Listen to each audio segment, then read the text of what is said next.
ನನ್ನ ಮೇಲೆ ಒತ್ತಡ ಹಾಕಿದ್ರು. ಈಗ ನಾನು ಹೇಳಿದೆ, ನನಗೇನು ಅದ್ರ ನೇರವಾಗಿ ಹಿರಿಯ ಸಂಚಿಟಿಗಿರೋರ ಮೇಲೆ ಆರೋಪ ಮಾಡಿದ್ದಾರೆ ಸರ್. ನನಗೇನು ವಿಷಯ ಗೊತ್ತಿಲ್ಲ. ಅದು ಅವರು ಸ್ಟೇಟ್ಮೆಂಟ್ ಕೊಟ್ಟದ್ದು ಓದಿದ್ದೀನಿ, ಅವರು ಮತ್ತೊಂದು ನಿನ್ನೆ ಸ್ಟೇಟ್ಮೆಂಟ್ ಕೊಟ್ಟದ್ದು ಓದಿದ್ದೀನಿ. ಅಷ್ಟು ಬಿಟ್ಟರೆ ನನಗೇನು ಗೊತ್ತಿಲ್ಲ. ನನ್ನ ಅದ್ರ ಬಗ್ಗೆ ಬೇರೆ ಏನು ಹೇಳಿಕೆ ಇಲ್ಲ. ಈಗ ಸಾಮಾಜಿಕ ಜಾಲತಾಣಗಳ ಇನ್ನೊಂದು ವಿಷಯ, ಈಗ ಧಾರವಾಡ ಮುರುಘಾ ಮಠ ಆಯಿತು, ಈಗ ತಿಪ್ಟೂರು ರುದ್ರಮಣಿ ಸ್ವಾಮೀಜಿಗಳು ಮೊರೆ ಹೋಗಿದ್ದಾರೆ ಜೋಶಿ ಅವರು ಅಂತ. ಯಾರ ಮೊರೆನೂ ನಾವು ಹೋಗಿಲ್ಲ. ನನಗೆ ಯಾರ್ದು ಇದು ವಿಷಯ ಸಂಬಂಧಿಸಿದ ನನಗೆ ಗೊತ್ತಿಲ್ಲ. ನಾನು ಯಾರ ಮೊರೆನೂ ಹೋಗಿಲ್ಲ. ನಾನು ಯಾರ ಜೊತೆಗೂ ಮಾತನಾಡಿ. ಸ್ವಾಮೀಜಿಗಳು ನಾಳೆ ಮುಗಿತೆ ಸರ್. ನೋಡೋಣಂತವ್ರು ಮುಗಿದ್ಮೇಲೆ. ಸರ್, ಯತೀಂದ್ರ ಅವರು ರೌಡಿ ಅಂತ ಹೇಳಿದ್ದಾರೆ ಇದು ಅಮಿತ್ ಶಾ ಅವ್ರನ್ನ. ಅಲ್ಲ, ಅದ್ರ ಬಗ್ಗೆ ನಾನು ಪ್ರತಿಕ್ರಿಯೆ ವ್ಯಕ್ತಪಡಿಸಿದ್ದೇನೆ. ಅವರ ತಂದೆಯವರು ಸಿದ್ದರಾಮಯ್ಯನವರು ಎಲ್ಲದಕ್ಕೂ ಅವರು ಒಂದು ರೀತಿಯಲ್ಲಿ ಕೇಂದ್ರ ಸರ್ಕಾರವೇ ಕಾರಣ, ಏನೇ ಇಲ್ಲಿ ಆದರೂ ಸಹಿತ ಒಳ್ಳೆಯದಕ್ಕೆ ತಾವು ಕಾರಣ, ಕೆಟ್ಟದ್ದಕ್ಕೆ ಎಲ್ಲ ಕೇಂದ್ರ ಸರ್ಕಾರ ಕಾರಣ. ಮಳೆಯಾಗಿಲ್ಲ ಅನ್ನೋದಕ್ಕೂ ಕೇಂದ್ರ ಸರ್ಕಾರ ಕಾರಣ ಅಂತ ಇನ್ನೂ ಹೇಳಿಲ್ಲ. ಅದ ಒಂದು ವೇಟ್ ಮಾಡ್ತಾ ಇದ್ದೀನಿ, ಅದೊಂದು ಹೇಳ್ಬೋದು ಎನಿ ಮೂಮೆಂಟ್. ಮಳೆಯಾಗಿಲ್ಲ ರೀ, ಮೋದಿಯವರ ಬಂದ್ ಮಾಡಿ ಸರ್ ಮಳೆ ಅಂತ ಹೇಳುವಂಥ ಇದು ಅವರು. ಸೊ ಅವರು ಎಲ್ಲದಕ್ಕೂ ಕೇಂದ್ರದತ್ತ ಬಟ್ ತೋರಿಸೋದು, ಯಾವುದೇ ರೀತಿಯಾದಂಥ ಪ್ಲ್ಯಾನಿಂಗ್ ಇರಲಾರ್ದೆ ಏನೇನೋ ಯೋಜನೆಯನ್ನು ಮಾಡಿ ಆ ಯೋಜನೆಯೂ ಸರಿ ಇಲ್ಲ, ಈ ಕಡೆ ನೀರು ಇಲ್ಲ, ಈ ಕಡೆ ಬರ ಪರಿಹಾರನೂ ಇಲ್ಲ ಅನ್ನುವಂಥ ಸ್ಥಿತಿ ನಿರ್ಮಾಣ ಮಾಡಿ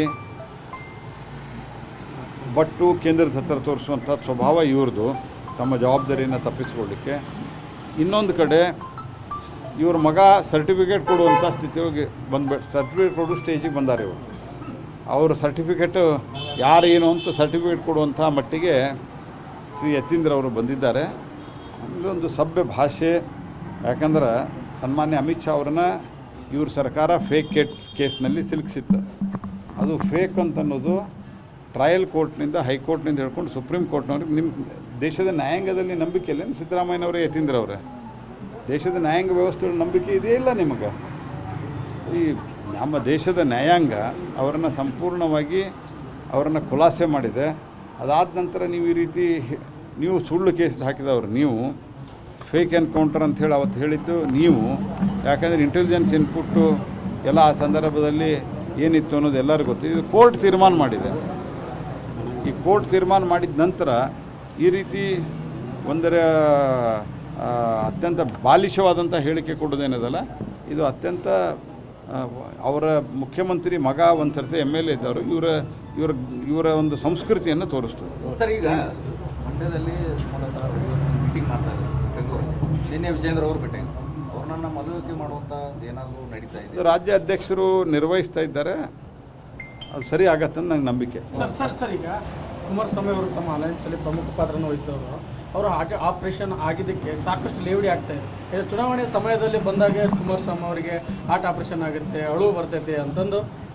ನೋಡ್ರಿ, ಯಾವುದೇ ವ್ಯಕ್ತಿಗೆ ಇಷ್ಟು ರಾಜಕೀಯದಲ್ಲಿ ಸೌಜನ್ಯತೆ ಇರಬೇಕು. ಅದು ಯಾವ ಮಟ್ಟದ್ದಾದರೂ ಸಹಿತ. ಯಾರಿಗೊಬ್ಬರಿಗೆ ಆರೋಗ್ಯ ಕೆಡ್ತದೆ, ಯಾರೊಬ್ಬರ ಮನೆಯೊಳಗೆ ತೀರಿ ಹೋಗ್ತಾರೆ, ಅದರಲ್ಲಿಯೂ ಸಹಿತ ಕೆಟ್ಟದ್ದು ಮಾತಾಡೋದು ಏನಿದೆ ಅಲ್ಲ, ಯಾರೇ ಇರಲಿ, ನಮ್ಮ ವಿರೋಧನೂ ಇರಲಿ, ನಾಳೆ ಯಾರೋ ಅಕಸ್ಮಾತ್ ಕಾಂಗ್ರೆಸ್ ಪಾರ್ಟಿಯವ್ರಿಗೂ ಏನಾದರೂ ಹಾರ್ಟ್ ಪ್ರಾಬ್ಲಮ್ ಮತ್ತೊಂದು ಯಾರ್ದೋ ಆಗಿ, ಯಾರಿಗೂ ಆಗ್ಬೇಕನ್ನ ನಾವು ಬಯಸ್ತಾ ಇಲ್ಲ, ಅವ್ರಿಗೆ ತೊಂದರೆ, ಅದು ನಾವು ಸಹಾನುಭೂತಿ ವ್ಯಕ್ತಪಡಿಸ್ಬೇಕು. ಅದು ಬಿಟ್ಟು ಯಾರು ಹೋಗಿ ಫೇಕ್ ಆಪ್ರೇಷನ್ ಮಾಡ್ಕೊಳ್ಳಿಕ್ಕೆ ಸಾಧ್ಯ ಇದೆ ಚೆನ್ನೈ ಅಂತ ಹಾಸ್ಪಿಟಲ್ದೊಳಗೆ.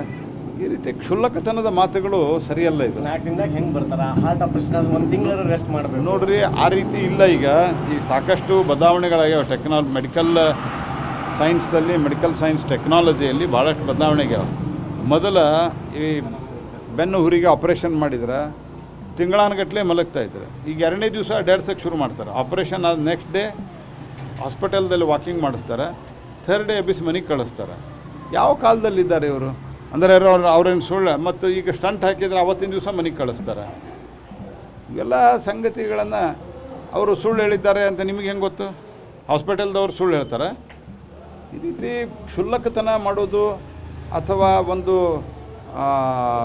ಮಾನವೀಯತೆಯನ್ನು ಮೀರಿ ವರ್ತಿಸೋದು ಯಾರದೇ ವಿಷಯದೊಳಗಿರ್ಬೋದು, ನಾವು ಮಾಡೋದು ಸರಿಯಲ್ಲ.